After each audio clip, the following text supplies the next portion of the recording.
Shout out Mr. Ty, glad that Raptors won the championship. Shout out Will Gee, you was day one as it gets. Shout out to Raul, man, your thumbnail's been all beastie. Shout out Ron Harris, hope you finally hit Elite 3.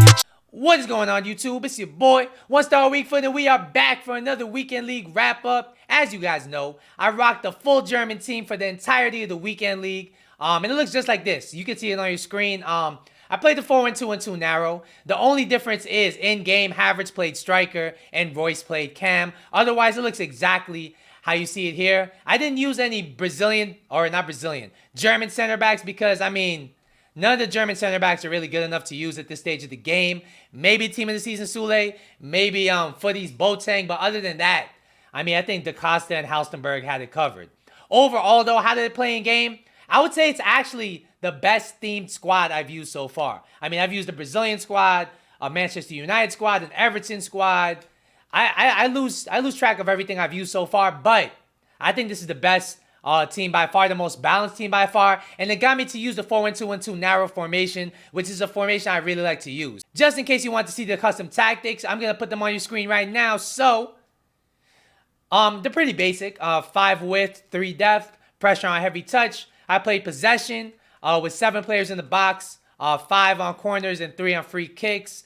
And I put the 2 strikers on getting behind, Royce pretty much on default.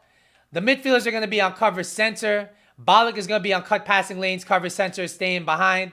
And the fullbacks are going to be balanced in overlap. And I really enjoyed how the team played in game. Very well balanced team. The bench, I got Schweinsteiger. You already know I had to rock with my boy Schweinsteiger. He played a few games this weekend league. Team of season Chan, who I can't believe he's going for 35K. That is a bargain. That's all I got to say about that. We have Gnabry. This is my first time trying Gnabry off the bench. As you can see here, 14 games, 2 goals, 1 assist. So he did get a bunch of time coming off the bench.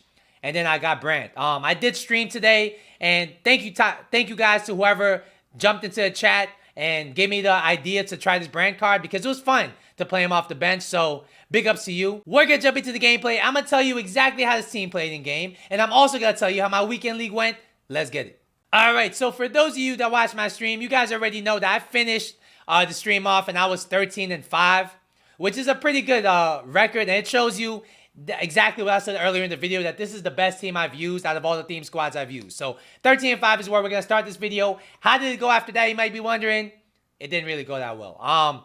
I'm not sure exactly what happened. I took about a 15-20 minute break after the stream, you know, just to take a breather. And then I jumped back onto the game and I played the rest of my weekend league games. And I don't know what happened. The gameplay was shocking. The gameplay was so bad, I had to rage quit a few games. It was just unplayable. A full 2-second delay in some games. There was speed up lag. Every single bad thing you could think of in FIFA when there's bad gameplay, it was happening to me. I couldn't defend. Couldn't pass, couldn't dribble. I was hitting the post a million times. I was losing to players that were worse than me. I mean, though I pretty much got I got the whole sampler of EA's, pretty much EA's scripting, momentum, whatever you want to call it. EA's bad gameplay. I got the whole sampler. I got everything, and I just stopped playing. I did hit goal 3, and I finished at 14-11. So I went from 13-5 to 14-8 to 13-11. And that's just pretty much what happened this weekend. I didn't even feel like going for gold 2. I mean, the crazy thing is, on stream, you guys were asking me, should I go for gold 1?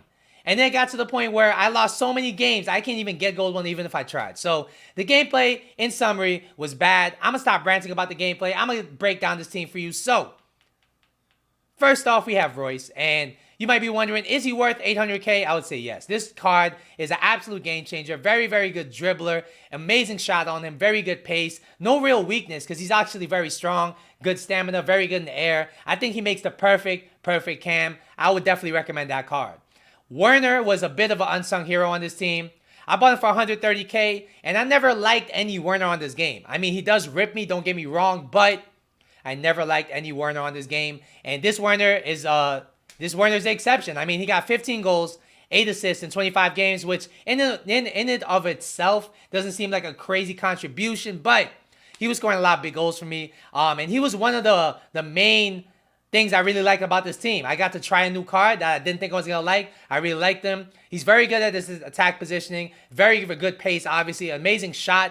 And now the good thing about him is that he can dribble. He can create his own shot. He could create a shot for somebody else. So he's a very well-rounded attacker. I would definitely recommend him if you're running a Bundesliga side. Or if you need a super sub striker, this guy's your guy. Next, we're going to talk about Havertz. Obviously, Havertz is an amazing card. I think he's a top 10 attacker on this game. I think he's every bit as good as Team of the Season Neymar. I think this is a very, very good card. And for whatever price you do have to buy him at, I think it's like 500K. I think he's worth it. Even if you have to buy him for 1.5 million, definitely worth it. An amazing, amazing card. Next, we're going to talk about the midfield. And we have Goretzka, we have Ballack, and we have Gnabry. The first person we're going to talk about is Gnabry. I've always been wanting to try the card because he does look like a very well-rounded card. I mean, 80s club. He has really good shooting. Really good defensive stats, really good physical stats. He's 6 foot, 4-star combination. How did he play in game? I would say he was decent. He's a decent jack of all trades. And stat-wise, he does look very comparable to Ballack. But who plays better in game? I would say Ballack beats him 10 times out of 10. I don't know what it is, but Ballack is way better going into the challenge. A lot better passing-wise even. He just makes a bigger impact on the midfield. He bosses the midfield better. Gnabry did tend to disappear in some games, and it was very concerning because, you know, he is a very good player, and he is a very important part of my team. So I would say Gnabry is a decent card. Definitely worth 40K, but not worth really trying out if you want the most meta midfielder. Ballack, is he still meta? I would say yes. Very, very good card. I mean, defensively, he has the work rates. He has the shooting. He has the passing. The only thing that sucks about him is that he does need a sub if it goes past 90 minutes. Also, he is a bit clunky at times to dribble compared to the other Team of the Season attackers, but he's still a very meta CDM. And if you can't afford Vieira, Ballack is definitely a good buy. Next, we're going to talk about Team of the Season Goretzka. As you guys know, I love this card.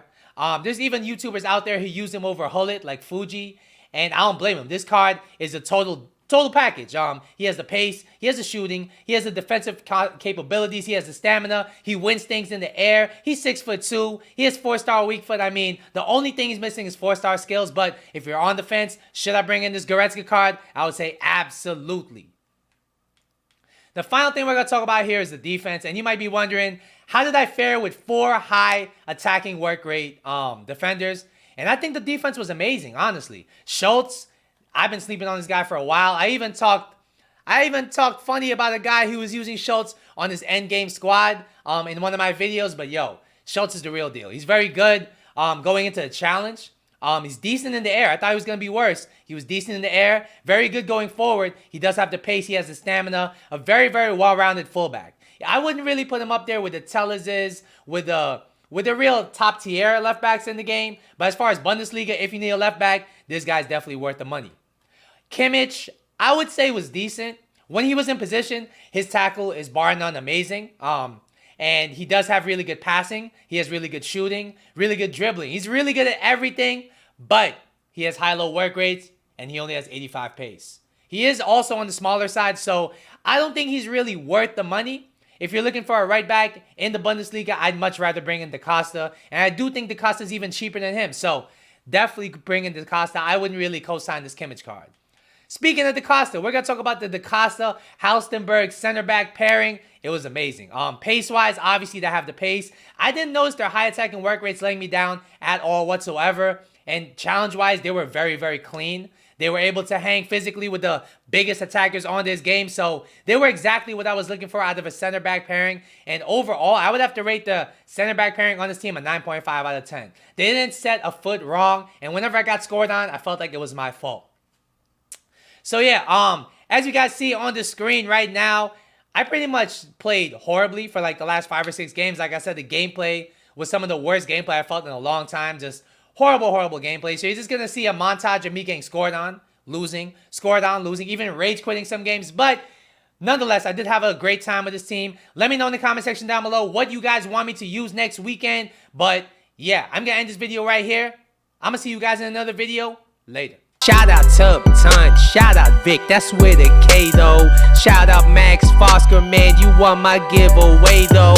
Shout out your boy Mula, David RS, you a new one. Shout out to Walim Karmali, he be straight up coolin'. Shout out El Name. Hope I didn't mispronounce the name. Shout out OVC 28. Come and help me celebrate. Shout out Sergio Martinez. Are you a boxer? Shout out OISQ. All your comments looking proper.